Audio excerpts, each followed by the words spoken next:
നമ്മൾ നെക്സ്റ്റ് ഇനി പഠിക്കാനായിട്ട് പോകുന്നത് ഡൽഹി സുൽത്താനേറ്റിനെ പറ്റിയിട്ടാണ്.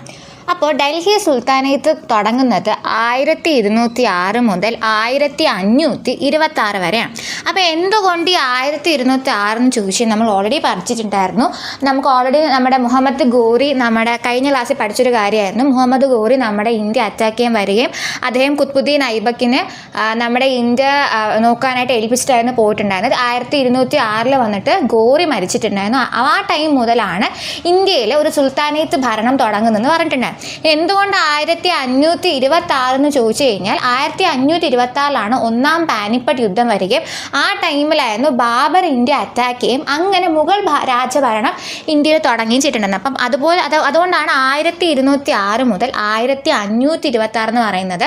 ഡൽഹി സുൽത്താനേറ്റിൽ കുത്ബുദ്ദീൻ ഐബക്ക് ആ ഒരു ഗോറിയുടെ മരണത്തിന് ശേഷം അദ്ദേഹം ഏറ്റെടുക്കുന്നത് മുതൽ മുഗൾ രാജഭരണത്തിൻ്റെ തുടക്കമാകുന്ന ഒരു പാനിപ്പട്ട് യുദ്ധം വരെയുള്ള ആ ഒരു കാലയളവാണ് ഡൽഹി സുൽത്താനേറ്റിൻ്റെ കാലയളവെന്ന് പറയുന്നത്.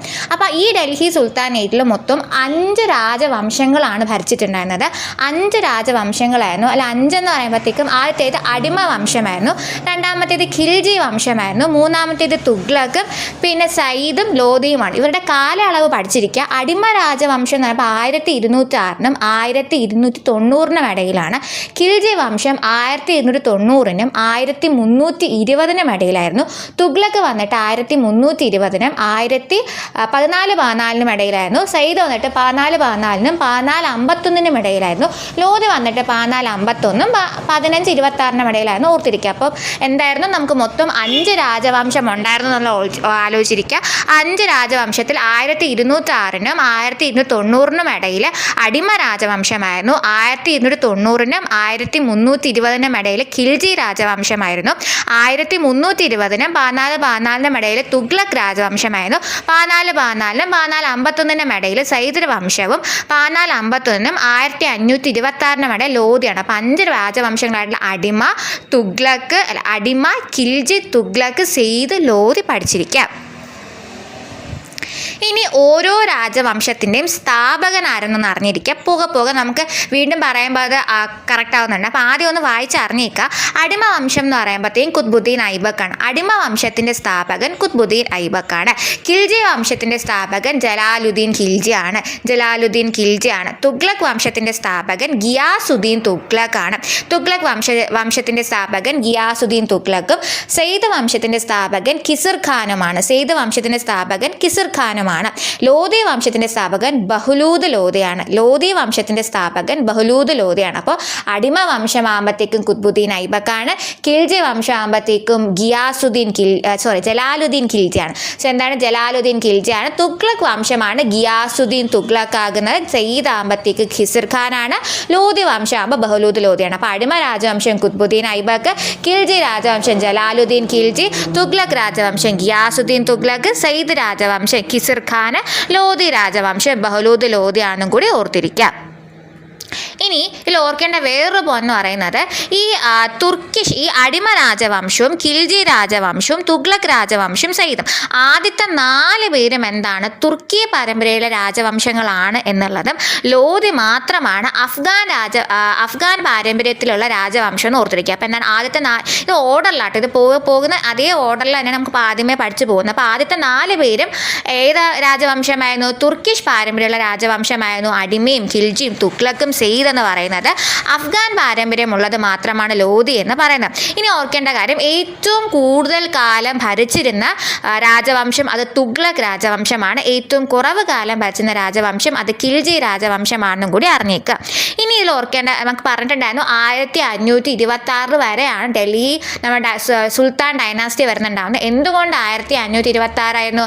ബാബർ വന്നിട്ട് ഒന്നാം പാനിപ്പട്ട് യുദ്ധത്തിൽ ഇബ്രാഹിം, ഏറ്റവും അവസാനത്തെ രാജവംശം ഏതായിരുന്നു? ഡൽഹിയിലെ ലോധിയായിരുന്നു. അപ്പോൾ ലോധി രാജവംശത്തിൽ ഇബ്രാഹിം ലോധീനെ പരാജയപ്പെടുത്തിക്കൊണ്ട് ബാബർ ഒന്നാം പാനിപ്പട്ട് യുദ്ധത്തിൽ ജയിക്കുകയും അങ്ങനെ മുഗൾ രാജഭരണം ഇന്ത്യയിൽ വരികയും ചെയ്തിട്ടുണ്ടായിരുന്നു. അപ്പോൾ അതുകൊണ്ടാണ് 1206 മുതൽ 1526 വരെയുള്ള കാലഘട്ടമാണ് ഡൽഹി സുൽത്താനേറ്റ് പീരീഡ് എന്ന് പറയുന്നുണ്ടാവുന്നത്. ഇനി നമുക്ക് ഓരോ രാജവംശമായിട്ടും പഠിക്കാം. നമ്മൾ ആദ്യം പഠിക്കാൻ വേണ്ടി പോകുന്നത് അടിമ രാജവംശമാണ്. അപ്പോൾ അടിമ രാജവംശം ഓൾറെഡി നമ്മൾ കാലയളവ് പറഞ്ഞു. 1206 മുതൽ 1290 വരെയാണ് അടിമ രാജവംശം എന്ന് പറയുന്നത്. ഇന്ത്യയിൽ മുസ്ലിം ഭരണം സ്ഥാപിച്ച ആദ്യത്തെ രാജവംശമാണ് അടിമ രാജവംശം. അപ്പോൾ ഇന്ത്യയിൽ മുസ്ലിം ഭരണം സ്ഥാപിച്ച ആദ്യത്തെ രാജവംശമാണ് അടിമ രാജവംശം. ഈ അടിമ എന്ന് പറയാൻ ഒരു ലുക്കില്ല. നമുക്ക് എന്താ പറയുക, മാമലൂക്ക് രാജവംശം അല്ലെങ്കിൽ ഇൽബാരി അല്ലെങ്കിൽ യാമിനി എന്നൊക്കെ പറയാം. അപ്പോൾ എന്താണ് അടിമ രാജവംശം എന്തെന്നും അറിയപ്പെടുന്നുണ്ട്? മാംലൂക്ക് രാജവംശം, ഇൽബാരി രാജവംശം, യാമിനി എന്നീ പേരുകളിലൊക്കെ അറിയപ്പെടുന്നുണ്ട്. അപ്പോൾ ആരാണ് അടിമ രാജവംശത്തിന്റെ സ്ഥാപകൻ എന്ന് പറയുന്നത്? ഖുത്ബുദ്ദീൻ ഐബക്കാണ്. അദ്ദേഹം 1206 മുതൽ 1210 വരെ 4 വർഷമേ ഭരിച്ചുള്ളൂ. 1206 മുതൽ 1210 വരെ 4 വർഷമേ ആര് ഭരിച്ചുള്ളൂ? ഖുത്ബുദ്ദീൻ ഐബക്ക് ഭരിച്ചിട്ടുണ്ടായിരുന്നല്ലോ. അപ്പോൾ എന്താണ് അടിമ രാജവംശത്തിന്റെ സ്ഥാപകനാണ് ഖുത്ബുദ്ദീൻ ഐബക്ക് എന്ന് പറയുന്നത്. ഓർക്കേണ്ട പോയിന്റ്, ഖുത്ബുദ്ദീൻ ഐബക്ക് നമ്മുടെ അടിമ രാജവംശം നമ്മൾ ഡൽഹി ഡൈനാസി ഭരിക്കുന്ന സമയത്ത് തലസ്ഥാനം എവിടെയായിരുന്നു? ലാഹോർ ആയിരുന്നു. കുറച്ച് കഴിയുമ്പോഴത്തേക്കും അതെന്തായിട്ട് മാറാൻ തലസ്ഥാനം ഡൽഹി ആയിട്ട് മാറുന്നുണ്ടാകും. അപ്പോൾ ആദ്യം തുടങ്ങിയ ഖുത്ബുദ്ദീനായിരുന്നു. ഖുത്ബുദ്ദീൻ എവിടെയാണ് പറഞ്ഞിട്ടുണ്ടായിരുന്നത്? ലാഹോറാണ് തലസ്ഥാനമായിട്ട് പറഞ്ഞിട്ടുണ്ടായിരുന്നത്. അത് കഴിഞ്ഞിട്ട് ഈ ഖുത്ബുദ്ദീൻ ഐബക്ക് ഒരു അടിമയായിരുന്നു. അപ്പോൾ അടിമ ഒരു രാജാവായിട്ട് വരുമ്പോഴത്തേക്ക് അദ്ദേഹം ഭയങ്കര ദാനപ്രേമിയായിരുന്നു. അതുകൊണ്ട് തന്നെ അദ്ദേഹത്തെ വിളിക്കുന്ന പേരാണ് ലാഖ് ഭക്ഷ് എന്ന് പറയുന്നത്. ലാഖ് ഭക്ഷ്, ലക്ഷങ്ങൾ ദാനം ചെയ്യുന്നവർ. അങ്ങനെ ലക്ഷങ്ങൾ ദാനം ചെയ്തുകൊണ്ട് അദ്ദേഹം ഉണ്ടാക്കിയ ഒരു മോണുമെന്റ് ആണ് കുത്തബ് മിനാർ എന്നാണ്. അപ്പോൾ കുത്തബ് മിനാർ ഉണ്ടാക്കിയത് ആരാണ്? ഖുത്ബുദ്ദീൻ ഐബക്കാണെന്ന് ഓർത്തിരിക്കുക. അത് കഴിഞ്ഞിട്ട് 1210 ലാഹോറിൽ വെച്ച് തന്നെ പോള കളിക്കുന്നതിനിടയിൽ കുതിരയിൽ നിന്ന് വീണ് മരിച്ചിട്ട് അദ്ദേഹം മരിച്ചു.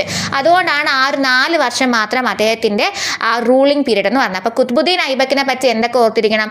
ഖുത്ബുദ്ദീൻ ഐബക്കാണ് നമ്മുടെ ഇത് അടിമ രാജവംശത്തിന്റെ സ്ഥാപകൻ എന്ന് പറയുന്നത്. അദ്ദേഹം ഭരിക്കുമ്പോൾ ലാഹോർ ആയിരുന്നു തലസ്ഥാനം എന്ന് ഓർത്തിരിക്കുക. അദ്ദേഹം ഒരു ലക്ഷങ്ങൾ കൊടുക്കുന്ന ലാഖ് ബാക്ഷ് എന്നാണ് അദ്ദേഹത്തെ അറിയപ്പെടുന്നത്. അദ്ദേഹം പണി തുടങ്ങിയത് എന്തിന്? കുത്തബ് മിനാറിന്റെ പണി തുടങ്ങിയത് അദ്ദേഹമാണെന്ന് ഓർത്തിരിക്കുക. 1210 പോള കളിക്കുമ്പോൾ കുതിരയിൽ നിന്ന് വീണ് അദ്ദേഹം മരിച്ചിട്ടുണ്ടായെന്നും കൂടി ഓർത്തിരിക്കുക. ഇനി അടുത്ത പഠിക്കാനുള്ളത് ആരാംശയാണ്. നമുക്കറിയാലോ, ഒരു രാജാവ് മരിക്കുമ്പോൾ രാജാവിൻ്റെ മോനായിരിക്കും അടുത്ത രാജാവായിട്ട് വരിക. അപ്പോൾ അതുപോലെ തന്നെ ഖുത്ബുദ്ദീൻ ഐബക്ക് മരിച്ചപ്പോഴത്തേക്കും ഖുത്ബുദ്ദീൻ ഐബക്കിൻ്റെ മോനായിട്ടുള്ള ആരാംശയായിരുന്നു രണ്ടാമത്തെ സുൽത്താനായിട്ട് വന്നിട്ടുണ്ടായിരുന്നത്. പക്ഷേ എന്ത് ചെയ്തു? ആരാംശേനെ ഈ ഖുത്ബുദ്ദീൻ ഐബക്കിൻ്റെ തന്നെ ഖുത്ബുദ്ദീൻ ഐബക്കിൻ്റെ തന്നെ ഡൈനാസ്റ്റിയിൽ ഉണ്ടായിരുന്ന ഇൽത്തുമിഷ് എന്ന അദ്ദേഹത്തിൻ്റെ ഒരു അടിമയായിട്ടുള്ള അദ്ദേഹത്തിൻ്റെ സൈന്യാധിപനായിട്ട് വർക്ക് ചെയ്തിട്ടുണ്ടായിരുന്ന ഇൽത്തുമിഷ് എന്ത് ചെയ്തിട്ടായിരുന്നു? ജൂഡ് യുദ്ധത്തിൽ വന്നിട്ട് ഖുത്ബുദ്ദീൻ ഐബക്കിൻ്റെ മോനെ പരാജയപ്പെടുത്തിക്കൊണ്ട് അദ്ദേഹം എന്ത് ചെയ്തു? അടുത്ത രാജാവായിട്ട് വന്നു. അപ്പോൾ ആരാംശയെ പറ്റി, രണ്ടാമത്തെ സുൽത്താനായിട്ടുള്ള ആരാംശയെ പറ്റി കൂടുതലൊന്നും പഠിക്കാനില്ല. ജസ്റ്റ് അദ്ദേഹം രണ്ടാമത്തെ സുൽത്താൻ എന്നുള്ളതും അദ്ദേഹം ആരാണ്? ഖുത്ബുദ്ദീൻ ഐബക്കിൻ്റെ മകനായിരുന്നു എന്നുള്ളത് മാത്രം ഓർത്തിരുന്നാൽ മതിയാകും. അദ്ദേഹത്തിന് ജൂഡ് യുദ്ധത്തിൽ തോൽപ്പിച്ചുകൊണ്ടാണ് ആര് വന്നത്? ഇൽത്തുമിഷ് വന്നത് എന്ന് മാത്രം പഠിച്ചിരുന്നാൽ മതിയാകും. ഇനി ഇൽത്തുമിഷിനെ പറ്റി പറയുമ്പോഴത്തേക്കും ഈ അടിമ രാജവംശത്തിൻ്റെ യഥാർത്ഥ സ്ഥാപകൻ എന്ന് പറയുന്നത് ഇൽത്തുമിഷ് ആണെന്ന് അറിഞ്ഞിരിക്കുക. അടിമയുടെ അടിമ, അതായത് ഇൽത്തുമിഷ്, അതായത് കുത്തബ് മിനാറിൻ്റെ ഡൈനാസ്റ്റിയിലുള്ള ഒരു വ്യക്തിയാണ് ആര്? ഇൽത്തുമിഷ്. അപ്പോൾ ഈ കുത്തബ് മിനാറിൻ്റെ മോനായിട്ടുള്ള ഇൽത്തുമിഷിനെ നൈസ് തട്ടിക്കൊണ്ടാണ് ആര് വന്നത്? ഇൽത്തുമിഷ് വന്നത്. അപ്പോൾ അടിമയായിട്ട് രാജാവായിട്ട് വന്നതാണ് ആര്? ഇൽത്തുമിഷ്. അപ്പോൾ അടിമയുടെ അടിമ എന്നറിയപ്പെടുന്നത് ആരാണ്? ഇൽത്തുമിഷ് ആണെന്ന് ഓർത്തിരിക്കുക. സുൽത്താനി അസം എന്ന ബഹുമതി കിട്ടിയ ഒരാളാണ് ആര്? ഇൽത്തുമിഷ്. അപ്പോൾ ഈ 2 പോയിന്റ് ഓർത്തിരിക്കുക. അടിമയുടെ അടിമ എന്നറിയുന്നതും സുൽത്താനി അസം എന്ന ബഹുമതി കിട്ടിയ ആളുമാണ് ഇൽത്തുമിഷ് എന്ന് ഓർത്തിരിക്കുക. ഇനി ഇൽത്തുമിഷിനെ പറ്റി ബേസിക്കലി 4 പോയിന്റ് ഓർത്തിരിക്കണം. ഈ 4 പോയിന്റ് എടുത്ത് പറയാൻ കാരണം 40 അംഗ സംഘമായിട്ടുള്ള ചഹൽ ഗനി അല്ലെങ്കിൽ ചാലിസ കൊണ്ടുവന്നത് ആരാണ്? ഇൽത്തുമിഷ് ആണ്. അപ്പോൾ ഈ 40 അംഗം വരുമ്പോഴത്തേക്കും അവിടെ ഒരു കേന്ദ്രീകൃത ഭരണമായിട്ടുള്ള ഒരു സിസ്റ്റമായിട്ടുള്ള ഇക്ത സിസ്റ്റം കൊണ്ടുവരികയും, ഇക്ത സിസ്റ്റം എന്ന് പറയുമ്പോഴത്തേക്കും നമുക്ക് ശമ്പളത്തിന് പകരം പണം കൊടുക്കൂല, പകരം ഭൂമി കൊടുക്കും.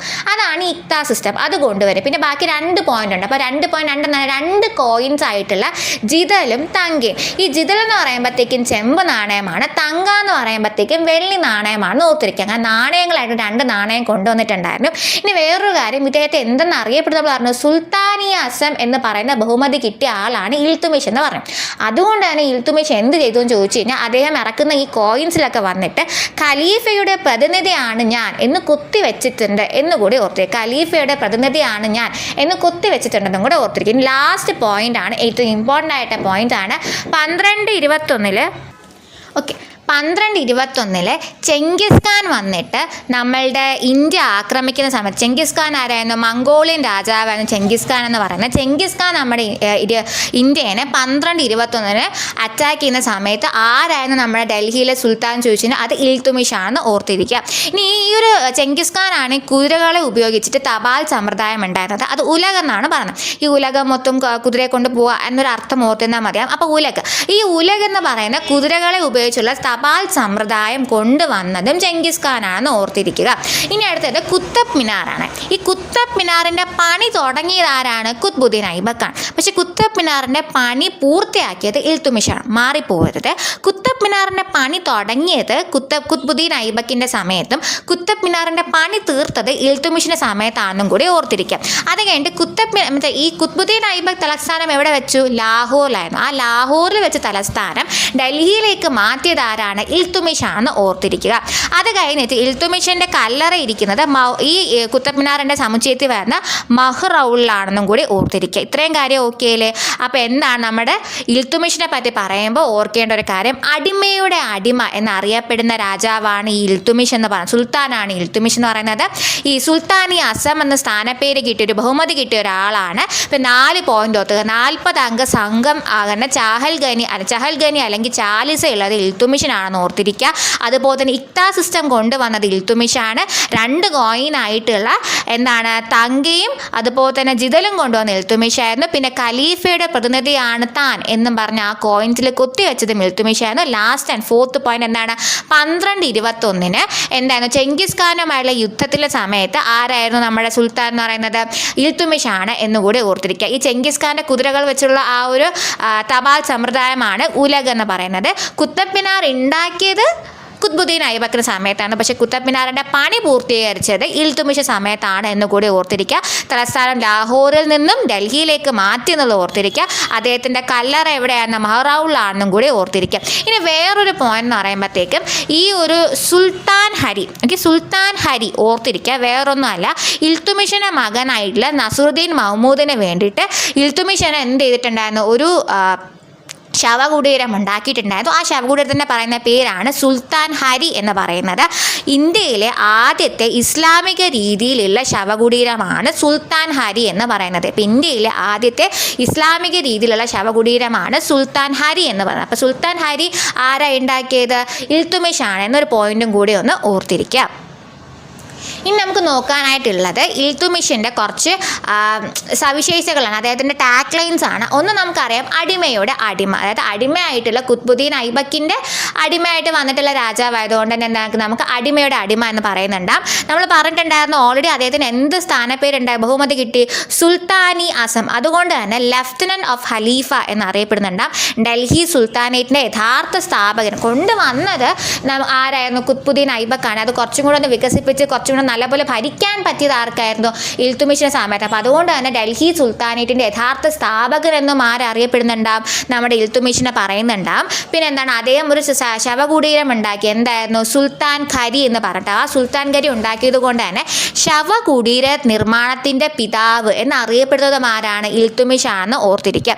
ദൈവഭൂമിയുടെ സംരക്ഷകൻ, ഭഗവദാസുമാരുടെ സഹായി എന്നൊക്കെ അറിയപ്പെടുന്നത് ആരാണ്? നമ്മുടെ ഇൽത്തുമിഷ് ആണ് എന്ന് ഓർത്തിരിക്കുക. അത് കഴിഞ്ഞിട്ട് നമുക്ക് ഇനി പഠിക്കാനുള്ളത് കുത്തബ് മിനാറാണ്. അപ്പോൾ നമ്മൾ ഓൾറെഡി നമുക്ക് 2 പോയിന്റ് അറിയാം. കുത്തബ് മിനാർ പണി തുടങ്ങിയത് ആരായിരുന്നു? കുത്ബുദ്ദീൻ ഐബക്കാണ്. പണി പൂർത്തിയാക്കിയത് ഇൽത്തുമിഷ് ആണ് നമുക്കറിയാം. ഇനി കുത്തബ് മിനാർ ആർക്ക് വേണ്ടിയാണ് ഉണ്ടാക്കിയത്? കുത്തബ് മിനാർ ആക്ച്വലി നമ്മുടെ കുത്ബുദ്ദീൻ ഐബക്ക് പ്രശസ്ത സൂഫി സന്യാസിയായിട്ടുള്ള ഖ്വാജ ഖുത്ബുദ്ദീൻ ഭക്തിയാർ ഖാർക്കിക്ക് വേണ്ടിയിട്ടാണ് ആരുണ്ടാക്കിയത്? കുത്ബുദ്ദീൻ ഐബക്ക്. അദ്ദേഹത്തിൻ്റെ ഒരു സ്മരണയ്ക്ക് വേണ്ടിയാണ് കുത്തബ് മിനാർ ഉണ്ടാക്കിയത് എന്നുകൂടി ഓർത്തിരിക്കുക. ഈ ഭക്തിയാർ ഖാർക്കി ഇപ്പം നമുക്ക് വേറൊരാളെ അറിയാം, ഭക്തിയാർ ഖിൽജി. ഗോറിയുടെ ഇതിൽ ഒരു യോദ്ധാവായിട്ട് ഭക്തിയാർ ഖിൽജി നളന്ദ യൂണിവേഴ്സിറ്റിയൊക്കെ നമ്മൾ കഴിഞ്ഞ ക്ലാസ്സിൽ പഠിച്ചിട്ടുണ്ടായിരുന്നു. അപ്പോൾ അതേപോലെ ഇതെന്താണ്? ഭക്തിയാർ ഖാർക്കി ഒരു സൂഫി സന്യാസിയാണ്. ആ സൂഫി സന്യാസിയുടെ ഓർമ്മയ്ക്കാണ് എന്ത് പണിതത്? കുത്തബ് മിനാർ കുത്ബുദ്ദീൻ ഐബക്ക് പണി തുടങ്ങിയത്, പണി പൂർത്തിയാക്കിയത് ഇൽത്തുമിഷ് സമയത്താണ് എന്നുകൂടി ഓർത്തിരിക്കുക. ഇനി ഇതിൻ്റെ ഈ മോണുമെൻ്റ് ഉയരം എത്താണ്? 238 അടിയാണ്. ഇന്ത്യയിലെ ഏറ്റവും ഉയരം കൂടിയ മോണുമെൻറ്റും ഏത് തന്നെയാണ്? കുത്തബ് മിനാർ ആണ് എന്നും കൂടി ഓർത്തിരിക്കുക. ഇനി ഇൽത്തുമിഷിൻ്റെ മകളാണ് ആര്? റസിയ സുൽത്താന. അപ്പോൾ ഇൽത്തുമിഷിൻ്റെ മകളായിട്ടുള്ള റസിയ സുൽത്താനയാണ് ഇൽത്തുമിഷിൻ്റെ മരണത്തിന് ശേഷം രാജ്ഞിയായിട്ട് വന്നിട്ടുണ്ടായിരുന്നത്. പക്ഷേ ഈ പ്രഭുക്കന്മാരുടെ ഇടയിലുള്ള കുറച്ച് പ്രശ്നങ്ങൾ കാരണം ഇൽത്തുമിഷിൻ്റെ മകൾക്ക് രാജ്ഞിയായിട്ട് ഇരിക്കാൻ കണ്ടിന്യൂ ചെയ്യാൻ പറ്റാതാകുകയും പിന്നെ അവിടെ ആര് വരികയും ചെയ്തു, ഗിയാസുദ്ദീൻ ബാൽബൺ വരികയും ചെയ്തു. ഇനി റസിയ സുൽത്താനെ പറ്റി പറയുമ്പോൾ നമ്മുടെ ഇന്ത്യയിലെ ആദ്യത്തെ വനിതാ ഭരണാധികാരിയാണ് ആര്, റസിയ സുൽത്താന. ഇന്ത്യയിലെ ആദ്യത്തെ വനിതാ ഭരണാധികാരിയാണ് ആര്, റസിയ സുൽത്താന. മാത്രമല്ല മുസ്ലിം ലോകത്തിലെ മുസ്ലിമായിട്ടുള്ള ആദ്യ വനിതാ സുൽത്താനും ആര് തന്നെയാണ്, റസിയ സുൽത്താനയാണെന്ന് ഓർത്തിരിക്കുക. റസിയ സുൽത്താനയുടെ ഭർത്താവിൻ്റെ പേര് അൽത്തൂണിയാണെന്നും കൂടി ഓർത്തിരിക്കുക. അങ്ങനെ പ്രമുഖന്മാരുടെ ചില ഇടപെടൽ കാരണം റസിയ സുൽത്താനയ്ക്ക് അത് അവരുടെ രാജസ്ഥാനം മാറുകയും അവിടെ ആര് വരികയും ചെയ്തു, ഗിയാസുദ്ദീൻ ബാൽബൺ. ഈ ബാൽബൺ ആക്ച്വലി വേറൊരു ട്വിസ്റ്റ് ഉണ്ട്. ബാൽബൺ ആരായിരുന്നു, ഈ ഇൽത്തുമിഷിൻ്റെ സഭയിലെ ഈ ചാലിസയിലെ ഒരു അംഗമാണ് ആര്, ബാൽബൺ. അപ്പോൾ എന്താണ്, ഒന്ന് ആലോചിച്ച് നോക്കുക. കുത്ബുദ്ദീൻ ഐബക്കിൻ്റെ ഡിപ്പാർട്ട്മെൻറ്റ് മീൻസ് ഡൈനാസിയിലെ ഒരു അംഗമായിരുന്നു ആര്, ഇൽത്തുമിഷ്. ആ കുത്ബുദ്ദീൻ ഐബക്കിൻ്റെ മോനെ ആരാംശയെ മാറ്റിക്കൊണ്ട് ആര് വന്നു, ഇൽത്തുമിഷ് വന്നു. ഇൽത്തുമിഷിൻ്റെ മകളായിരുന്നു ആര്, റസിയ സുൽത്താനം. ഇൽത്തുമിഷിൻ്റെ ഡൈനാസിലൊരു മെമ്പറായിരുന്നു ആര്, ഈ ബാൽബൺ. അങ്ങനെ എന്ത് ചെയ്തു, ബാൽബൺ നൈസായിട്ട് റസിയ സുൽത്താനെ മാറ്റിക്കൊണ്ട് വന്നു. അപ്പോൾ എന്താണ്, അപ്പം നമുക്കൊന്ന് വേറെ ക്വസ്റ്റ്യൻ ചോദിക്കാം. അടിമ രാജവംശത്തിൽ അടിമകളായിരുന്നിട്ടുള്ള രാജാക്കന്മാരാണെന്ന് ചോദിച്ചാൽ അത് കുത്ബുദ്ദീൻ ഐബക്കും ഇൽത്തുമിഷും അതുപോലെ തന്നെ ബാൽബണും ആണെന്ന് ഓർത്തിരിക്കാം. എനിക്ക് ബാൽബണിനെ പറ്റി പഠിക്കാം. ബാൽബണിൻ്റെ പേരാണ് ഉല്ലുഖാൻ. ഉരുക്ക് മനുഷ്യൻ എന്നറിയപ്പെടുന്ന വ്യക്തിയാണ് ആര്, ബാൽബൺ എന്ന് പറയുന്നത്. ഈ രാജാധികാരം ഒരു ദൈവദത്തമായിട്ടുള്ളൊരു കാര്യമാണെന്നൊക്കെ വിചാരിച്ചിരുന്നൊരു വ്യക്തിയാണ് ആര്, ഈ ബാൽബൺ എന്ന് പറയുന്നത്. അതുകൊണ്ട് എനിക്ക് ആൾ സ്വയം അടിമയായിട്ടൊക്കെ വന്നില്ല. അപ്പോൾ അതുകൊണ്ട് തന്നെ ആൾക്കാർക്ക് തന്നോടൊരു പുച്ഛം തോന്നാനിക്ക് ആൾ സ്വയമേ ഇങ്ങനെ പറയും, ഞാൻ ദൈവത്തിൻ്റെ നിഴലാണ്, ഞാൻ ദൈവത്തിൻ്റെ പ്രതിപുരുഷനാണ് എന്നൊക്കെ പറയുന്നൊരു വ്യക്തിയാണ് ആര്, ഈ ബാൽബൺ എന്ന് പറയുന്നത്. ഈ ബാൽബണിനെ പറ്റി പറയുമ്പോൾ ഇൽത്തുമിഷ് ഉണ്ടാക്കിയ ചഹൽഗനി അല്ലെങ്കിൽ ചാലിസ ആര് നിർത്തലാക്കി, ഈ ബാൽബൺ നിർത്തലാക്കി. പക്ഷേ എന്തൊക്കെ പറഞ്ഞാലും ഈ സ്ലേവ് ഡൈനാസ്റ്റിയിലെ ഏറ്റവും എക്സലൻ്റ് ആയിട്ടുള്ള റൂളറാണ് ആര്, ഈ ബാൽബൺ എന്ന് പറയുന്നത്. ഇനി പാലും ബണ്ണും എന്ന് പറയുന്ന പോലെ രക്തവും ഇരുമ്പും ബ്ലഡ് ആൻഡ് അയൺ എന്ന് പറഞ്ഞ പോളിസി കൊണ്ടുവന്നത് ആരാണ്, ഈ ബാൽബൺ ആണെന്ന് ഓർത്തിരിക്കുക. അപ്പോൾ ബാൽബൺ ആണ് എന്ത്, രക്തവും ഇരുമ്പും എന്ന് പറയുന്ന ബ്ലഡ് ആൻഡ് അയൺ പോളിസി കൊണ്ടുവന്ന ഇദ്ദേഹമാണ് ഓർത്തിരിക്കുക. ഇദ്ദേഹമാണ് ആദ്യമായിട്ട് ഒരു ഡിപ്പാർട്ട്മെൻറ്റ് കൊണ്ടുവന്നത്. അതായത് ദിവാനി അർസ് എന്ന് പറയുന്ന നമ്മുടെ സൈനിക ഡിപ്പാർട്ട്മെൻറ്റ് കൊണ്ടുവന്നത് ആരാണ്, ഈ ഒരു ബാൽബൺ ആണെന്ന് ഓർത്തിരിക്കുക. മാത്രമല്ല ഇദ്ദേഹം ഒരു ദൈവദത്തമാണ് ഈ രാജകീയ പദവി എന്നും ഞാൻ ദൈവത്തിൻ്റെ പ്രതിപുരുഷനാണെന്നൊക്കെ വിചാരിക്കുന്ന ഒരു വ്യക്തിയാണ് ആര്, ഈ ഒരു ബാൽബൺ. അതുകൊണ്ട് തന്നെ ബാൽബൺ സത്യം പറഞ്ഞാൽ കുറേ അധികം ആചാരങ്ങളൊക്കെ വെച്ച് പോയിട്ടുണ്ട്. അതിൽ 2 ആചാരമാണ് സിജത എന്ന് പറഞ്ഞത്. സിജത വേറൊന്നുമല്ല, ഈ സുൽത്താനെ കാണുമ്പോഴത്തേക്ക് ആൾക്കാർ എന്താണ് സാഷ്ടാംഗം പ്രണാമിക്കുന്ന രീതിയാണ് ഈ സിജത. അതേപോലെ തന്നെ പൈബോസ്, സുൽത്താൻ്റെ പാദങ്ങൾ ചുംബിക്കുന്ന രീതിയാണ് പൈബോസ്. അപ്പോൾ സിജതയും പൈബോസും കൊണ്ടുവന്നത് ആരാണ്, ഈ ബാൽബൺ ആണ് എന്ന് ഓർത്തിക്കുക. എന്തുകൊണ്ടാണ്, അദ്ദേഹം ദൈവത്തിൻ്റെ പ്രതിപുരുഷമാണ്, അദ്ദേഹത്തെ ദൈവത്തെ പോലെ കാണണം എന്നൊക്കെ വിചാരിച്ചിട്ട് അങ്ങനെ കുറേ ആചാരങ്ങളുണ്ടെങ്കിൽ സിജതയും പൈബോസും. ഏതൊക്കെയാണ്, സിജത പൈബോസ്. ഇനി നമുക്ക് നൗറോസ് എന്ന് പറയുന്ന പെർഷ്യൻ പുതുവത്സര ആഘോഷം ആരംഭിക്കുന്നതും ആര് തന്നെയാണ്, ഈ ഒരു ബാൽബൺ ആണ് എന്ന് ഓർത്തിരിക്കുക. പിന്നെ അദ്ദേഹം ദൈവത്തിൻ്റെ പ്രതിപുരുഷൻ ഇങ്ങനെ ഭയങ്കര ഗ്യാസൊക്കെ പിടിച്ചിരിക്കുന്നതുകൊണ്ട് തന്നെ എന്താണ്, കൊട്ടാരത്തിൽ തമാശയും ചിരിയും നിരോധിച്ചതും ആരാണ്, ബാൽബൺ ആണെന്ന് ഓർത്തിരിക്കുക. അദ്ദേഹത്തിൻ്റെ ശവകുടീരവും എവിടെ തന്നെയാണ്, മെഹ്റൗളാണ് എന്നുകൂടി ഓർത്തിരിക്കുക. അപ്പോൾ എന്താണ് ഈ ഗിയാസുദ്ദീൻ ബാൽബൺ എന്ന് പറയുന്നത്, ഉരുക്ക് മനുഷ്യൻ, ഉല്ലുഖാൻ എന്നാണ് അറിയപ്പെടുന്നത്. അദ്ദേഹം എന്താണ്, ഈ രാജകീയ പദവി എന്ന് പറയുന്നത് ദൈവദത്തമാണ് എന്നാണ് വിശ്വസിക്കുന്നത്.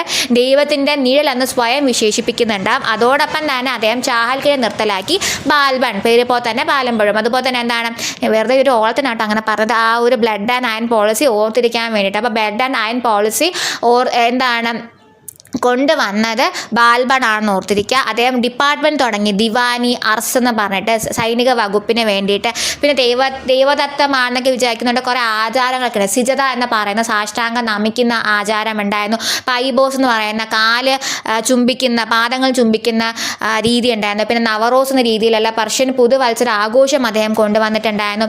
പിന്നെ ദൈവദത്തമായിട്ടുള്ള കാര്യങ്ങളൊക്കെ ആയതുകൊണ്ട് തന്നെ കൊട്ടാരത്തിലെ തമാശയും ചിരിയൊക്കെ നിർത്തലാക്കിയിട്ടുണ്ടായിരുന്നു. പിന്നെ ശവകുടീരം എവിടെ തന്നെയായിരുന്നു, മെഹ്റൗളാണ് എന്നുകൂടി അറിഞ്ഞിരിക്കാം. ഇനി നമ്മുടെ ഈ ഒരു ആരായിരുന്നു പഠിച്ച നമ്മൾ ഗിയാസുദ്ദീൻ ബാൽബൺ. ഈ ബാൽബണിൻ്റെ സദസ്സിൽ ഒരു വ്യക്തിയാണ് അമീർ ഖുസ്രു എന്ന് പറയുന്നത്. ഈ അമീർ ഖുസ്രു നമ്മൾ പെർഷ്യൻ തത്ത എന്നറിയാം. നമ്മൾ കഴിഞ്ഞ ക്ലാസ്സിൽ നമ്മളൊരു പെർഷ്യൻ ഹോമറിനെ പഠിച്ചു. ആരായിരുന്നു? ഫിർദൗസി ആയിരുന്നു പെർഷ്യൻ ഹോമർ എന്ന് പറയുന്നത്. പെർഷ്യൻ തത്ത എന്നറിയപ്പെടുന്നത് ആരാണ്? അമീർ ഖുസ്രു ആണെന്ന് ഓർത്തിരിക്കുക. ഈ അമീർ ഖുസ്രു ആക്ച്വലി ഓർക്കേണ്ട കാര്യം, ഈ ഒരു നമ്മളുടെ ബാൽബണിൻ്റെ സദസ്സിൽ മാത്രമല്ല അമീർ ഖുസ്രു ഉണ്ടായിരുന്നു. അടിമ വംശത്തിൻ്റെയും ഖിൽജി വംശത്തിൻ്റെയും തുഗ്ലക് വംശത്തിലൊക്കെ ആരുണ്ടായിരുന്നു? സദസ്സിൽ ആരുണ്ടായിരുന്നു? ഈ അമീർ ഖുസ്രു ഉണ്ടായിരുന്നു ഓർത്തിരിക്കുക. അതുകൊണ്ട് തന്നെ നമ്മൾ ഇനി അങ്ങോട്ട് പഠിക്കുന്ന ഓരോ വംശം വരുമ്പോൾ നമുക്ക് അവിടെ ആരെയൊക്കെ പറഞ്ഞു പോകും? ഈ അമീർ ഖുസ്രുവിനെ അവിടെ പറഞ്ഞു പോകും. അതുകൊണ്ട് നമുക്ക് അടിമ രാജവംശം നോക്കുകയാണെങ്കിൽ അദ്ദേഹം നമ്മുടെ ബാൽബണിൻ്റെ സദസ്സിൽ അംഗമായിരുന്നു എന്ന് ഓർത്തിരിക്കുക. അത് കഴിഞ്ഞിട്ട് രണ്ടാമത്തെ വംശം ഏതായിരുന്നു? ഖിൽജി ആയിരുന്നു. അപ്പോൾ ഖിൽജി വംശത്തിൽ വന്നപ്പോഴത്തേക്കും ഇദ്ദേഹത്തിന് അമീർ എന്ന പേര് കൊടുത്തത് ഖിൽജി വംശത്തിലെ രാജാവായിട്ടുള്ള ഖിൽജിയുടെ തന്നെ സ്ഥാപകനായിട്ടുള്ള ജലാലുദ്ദീൻ ഖിൽജിയാണ് എന്നുകൂടി ഓർത്തിരിക്കാം. ഇനി മൂന്നാമത്തെ കാര്യം തന്നെ തുഗ്ലക് രാജവംശത്തിലുണ്ടായിരുന്നു. അപ്പോൾ തുഗ്ലക് നാമ എന്ന് പറയുന്ന ഗ്രന്ഥം എഴുതിയത് ആരാണ്? ഈ അമീർ ഖുസ്രു ആണ്. അപ്പോൾ 3 രാജവംശത്തിലുണ്ടായതുകൊണ്ട് തന്നെ 3 പോയിന്റ്സ് നമുക്ക് പഠിക്കാനുണ്ട്. ഇനി വേറൊരു കാര്യം എന്ന് പറയുന്നത്, ഖവാലി സംഗീതത്തിൻ്റെ പിതാവ് എന്നറിയപ്പെടുന്നത് അമീർ ഖുസ്രു ആണ്. സംഗീത ഉപകരണങ്ങളായിട്ടുള്ള സിത്താറും തബലയും കണ്ടുപിടിച്ചത് അമീർ ഖുസ്രു ആണ്. എല്ലാവർക്കും അറിയുന്ന കാര്യം ലൈല മജ്നു എന്ന പ്രണയകാവ്യം എഴുതിയതും ആരാണ്? അമീർ ഖുസ്രു ആണെന്ന് ഓർത്തിരിക്കുക. ആശിക എഴുതിയതും അമീർ ഖുസ്രു ആണ്. അപ്പോൾ പെർഷ്യൻ തത്ത എന്നറിയപ്പെടുന്നതും അടിമ വംശത്തിലും ഖിൽജിയിലും തുഗ്ലക്കിലൊക്കെ മെമ്പറായിട്ടുള്ളതും ജലാലുദ്ദീൻ ഖിൽജി വന്നിട്ട് അമീർ എന്ന് വിളിച്ചതും തുഗ്ലക് നാമ എന്ന് പറയുന്ന കൃതി എഴുതിയതും ഖവാലിയുടെ പിതാവും സിത്താറും തബലയും ഉപകരണങ്ങൾ കണ്ടുപിടിച്ചതും ലൈല മജ്നുക്ക് എഴുതിയത് ആരായിരുന്നു? അമീർ ഖുസ്രു ആണ് എന്ന് ഓർത്തിരിക്കാം. അങ്ങനെ പോയി ഈ നമ്മുടെ ബാൽബണിൻ്റെ പുത്രൻ്റെ പൗത്രനായിട്ടുള്ള ബാൽബണിൻ്റെ പൗത്രനാണ് കൈക്കോബാദ് എന്ന് പറയുന്നത്. ഈ കൈക്കോബാദാണ് അടിമ രാജവംശത്തിലെ അവസാനത്തെ ഭരണാധികാരി എന്ന് പറയുന്നത്. ഈ കൈക്കോബാദിനെ ഒരു യുദ്ധത്തിൽ വധിച്ചുകൊണ്ടാണ് ആര് വരുന്നത്? ജലാലുദ്ദീൻ ഖിൽജി വരുന്നത്. അങ്ങനെയാണ് നമ്മുടെ അടിമ രാജവംശം മാറിയിട്ട് അവിടെ എന്ത് രാജവംശമാകുന്നത്? ഖിൽജി രാജവംശമാകുന്നത്. അപ്പോൾ ഖിൽജി രാജവംശത്തിൻ്റെ സ്ഥാപകൻ ആരായിട്ട് വരും? ജലാലുദ്ദീൻ ഖിൽജി ആയിട്ട് വരുന്നുണ്ട്. അപ്പോൾ ഇത്രയുമാണ് നമ്മൾ ഇന്നത്തെ ക്ലാസ്സിൽ പഠിക്കുന്നത്. നമ്മൾ ഇത്തവണ നമുക്ക് സ്ലേവ് ഡൈനാസ്റ്റി അടിമ രാജവംശം മാത്രമാണ് നമ്മൾ നോക്കുന്നത്. നമുക്ക് അടുത്ത ക്ലാസ്സിൽ വന്നിട്ട് അടുത്ത രാജവംശമായിട്ടുള്ള ഖിൽജി രാജവംശം നോക്കാം. അപ്പോൾ ഓർത്തിരിക്കേണ്ട കാര്യം എന്താണ്? നമ്മൾ ഡൽഹി സുൽത്താനേറ്റ് 1206 മുതൽ 1526 വരെ വരുന്നുണ്ടാകും. ഈ കാലയളവിൽ മൊത്തം 5 രാജവംശം ഉണ്ടായിരുന്നു. അടിമ, ഖിൽജി, തുഗ്ലക്, സെയ്ദ്, ലോധി. ഇതിൽ ആദ്യത്തെ 4 പേരും സെയ്ദ് വരെയും തുർക്കി രാജവംശത്തിൻ്റെ ആൾക്കാരായിരുന്നു. അത് കഴിഞ്ഞിട്ട് ലോധി മാത്രമാണ് അഫ്ഗാൻ രാജവംശമുള്ള ആൾക്കാരെന്ന് ഓർത്തിരിക്കുക. അല്ല, അടിമ രാജവംശത്തിൻ്റെ സ്ഥാപകൻ ഖുത്ബുദ്ദീൻ ഐബക്കാണ്. ഖിൽജി വംശത്തിൻ്റെ സ്ഥാപകൻ ജലാലുദ്ദീൻ ഖിൽജിയാണ്. തുഗ്ലക്കിൻ്റെ സ്ഥാപകൻ ഗിയാസുദ്ദീൻ തുഗ്ലക്കാണ്. സയ്യിദിൻ്റെ സ്ഥാപകൻ ഖിസിർ ഖാനാണ്. ലോധിയുടെ സ്ഥാപകൻ ബഹലൂദ് ലോധിയാണ് എന്നുകൂടി ഓർത്തിരിക്കുക. അത് കഴിഞ്ഞിട്ട് 1526 ആകുമ്പോഴത്തേക്കും 1-ാം പാനിപ്പട്ട് യുദ്ധത്തിൽ അവസാനത്തെ രാജവംശമായിട്ടുള്ള ലോധിയിലെ രാജാവായിട്ടുള്ള ഇബ്രാഹിം ലോധിനെ 1-ാം പാനിപ്പട്ട് യുദ്ധത്തെ തോൽപ്പിച്ചുകൊണ്ട് ആര് വരും? നമ്മുടെ മുഗൾ രാജഭരണം വരുന്നുണ്ടാവും. ആരാണ്? ബാബർ വരുന്നുണ്ടാവും. ഓക്കെ. അതിന് അടിമ രാജവംശത്തെ പറ്റി പറയുമ്പോഴത്തേക്കും അടിമ രാജവംശം 1206 മുതൽ 1290 സ്ഥാപകൻ ഖുത്ബുദ്ദീൻ ഐബക്ക് എന്ന് പറഞ്ഞു. ഈ അടിമ എന്ന പേര് പറയാൻ ഭയങ്കര ബോറായതുകൊണ്ട് മാമലൂക്ക് രാജവംശം അല്ലെങ്കിൽ ഇൽബാരി അല്ലെങ്കിൽ യാംനി എന്നൊക്കെ അറിയപ്പെടുന്ന അടിമ രാജവംശമാണ് ഓർത്തിരിക്കുക. പിന്നെ ഓർക്കേണ്ട കാര്യമാണ് അതിൻ്റെ സ്ഥാപക ഖുത്ബുദ്ദീൻ ഐബക്കാണ്. ഖുത്ബുദ്ദീൻ ഐബക്കിനെ പറ്റി പറയുമ്പോൾ ഇമ്പോർട്ടൻ്റ് ആയിട്ട് ഓർത്തിരിക്കേണ്ട പോയിന്റാണ് എന്ത്? ലാഖ് ഭാക്ഷ എന്നറിയപ്പെടുന്നുണ്ട്. അദ്ദേഹമാണ് കുത്തബ് മിനാറിൻ്റെ പണി തുടങ്ങിയിട്ടുണ്ടായിരുന്നത്. അദ്ദേഹത്തിൻ്റെ സമയത്ത് ആയതുകൊണ്ട് എന്താണ് തലസ്ഥാനവും ലാഹോറിലാണ് എന്ന് ഓർത്തിരിക്കുക. അത് കഴിഞ്ഞ് അദ്ദേഹത്തിൻ്റെ മകനായിട്ടുള്ള 6ാം നമുക്ക് 2ാമത് സുൽത്താനായിട്ട് വരികയും അതിനെ തട്ടിക്കൊണ്ട് ആരും വരികയും ചെയ്തിട്ടുണ്ടായിരുന്നു. ഇൽത്തുമിഷ് വരികയും ചെയ്തു. ഇൽത്തുമിഷെ സംബന്ധിച്ചിടത്തോളം അടിമയുടെ അടിമ എന്നറിയപ്പെടുന്നതും സുൽത്താനി അസം എന്ന പേരുള്ളതും ആരാണ്? ഈ ഇൽത്തുമിഷിനാണ് ഓർത്തിരിക്കുക. 4 പോയിന്റ് പഠിക്കണം. 40 അംഗ സംഘമായിട്ടുള്ള ചാലിസ ഉള്ളത്, ഇക്ത സിസ്റ്റം കൊണ്ടുവന്നത്, 2 കോയിൻ അല്ല ജിതലും തങ്കിയും കൊണ്ടുവന്നത്. പിന്നെ 4ാമത്തെ പോയിന്റ് എന്താണ്? 1221 വന്നിട്ട് ചങ്കിസ് ഖാൻ്റെ യുദ്ധം നടക്കുന്ന സമയത്ത്. പിന്നെ ഉലഗ് എന്ന് പറയുന്ന മറ്റേ ആ കുതിരയുടെ സംഭവം ഓർത്തിരിക്കുക. കുത്തബ് മിനാറിൻ്റെ പണി തീർത്തത് ആരായിരുന്നു? ഇൽത്തുമിഷ് ആണെന്ന് ഓർത്തിരിക്കുക. പിന്നെ ലാഹോറിൽ നിന്ന് ഡൽഹിയിലേക്ക് തലസ്ഥാനം മാറ്റിയത് ഇൽത്തുമിഷ് ആണെന്ന് ഓർത്തിരിക്കുക. പിന്നെ അദ്ദേഹം മരിച്ചു 1234 അദ്ദേഹം മരിക്കുകയും അദ്ദേഹത്തിൻ്റെ മകന് വേണ്ടി സുൽത്താൻ ഹരി എന്ന് പറയുന്ന ഇസ്ലാമിക ശവകുടീരം ഉണ്ടാക്കി എന്ന് കൂടി ഓർത്തിരിക്കുക. അതുകൊണ്ട് തന്നെ ശവകുടീരത്തിൻ്റെ പിതാവ് എന്നറിയപ്പെടുന്നമാരാണ് പാവം ഈ ഇൽത്തുമിഷാണ്. പിന്നെ അദ്ദേഹത്തിൻ്റെ മകളായിട്ടുള്ള ആര് വന്നു, റസിയ സുൽത്താന വന്നു. ആദ്യത്തെ വനിതാ ഭരണാധികാരി, ഒരു മുസ്ലിം വനിതാ ഭരണാധികാരി കൂടി ആയിരുന്നു റസിയ സുൽത്താന എന്ന് ഓർത്തിരിക്കുക. അതിൽ ഓർക്കേണ്ട പോയിന്റ് എന്താണ്, ഇവർക്ക് ശേഷമാണ് ഗിയാസുദ്ദീൻ ബാൽബൻ വന്നത് എന്നുകൂടി ഓർത്തിരിക്കുക. അപ്പോൾ ഗിയാസുദ്ദീൻ ബാൽബൻ എന്താണ്, ഉല്ലു ഖാൻ, ഉരുക്ക് മനുഷ്യൻ അറിയപ്പെടുന്നുണ്ട്. നല്ലൊരു ലീഡറായിരുന്നു. കാര്യം എന്താണ്, നമ്മുടെ ഡിപ്പാർട്ട്മെൻ്റ് ആയിട്ടുള്ള ദിവാനി അർസ് കൊണ്ടുവന്ന അദ്ദേഹമായിരുന്നു ഓർത്തിരിക്കുക. പിന്നെ ദൈവപുരുഷമായിട്ടുള്ള കാര്യങ്ങളൊക്കെയാണ് ഈ ഒരു സംഭവം രാജകീയ പദവി എന്ന് കണ്ടതുകൊണ്ട് നമുക്ക് കുറേ ആചാരങ്ങളായിട്ടുള്ള സിജത, പൈബോസ്, പിന്നെ നവറോസ് എന്ന് പറയുന്ന പുതുവത്സര ആഘോഷങ്ങൾ കൊണ്ടുവരുന്നതൊക്കെ ഇദ്ദേഹമാണെന്ന് ഓർത്തിരിക്കുക.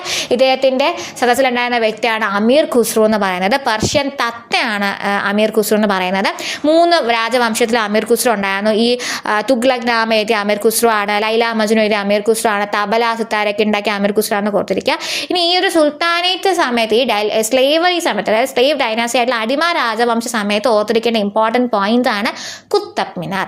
കുത്തബ് മിനാറിൻ്റെ പണി തുടങ്ങിയത് ഖുത്ബുദ്ദീൻ ഐബക്കാണ്. അത് 1199 പണി പൂർത്തിയാക്കിയത് ഇൽത്തുമിഷ് ആയിരുന്നു.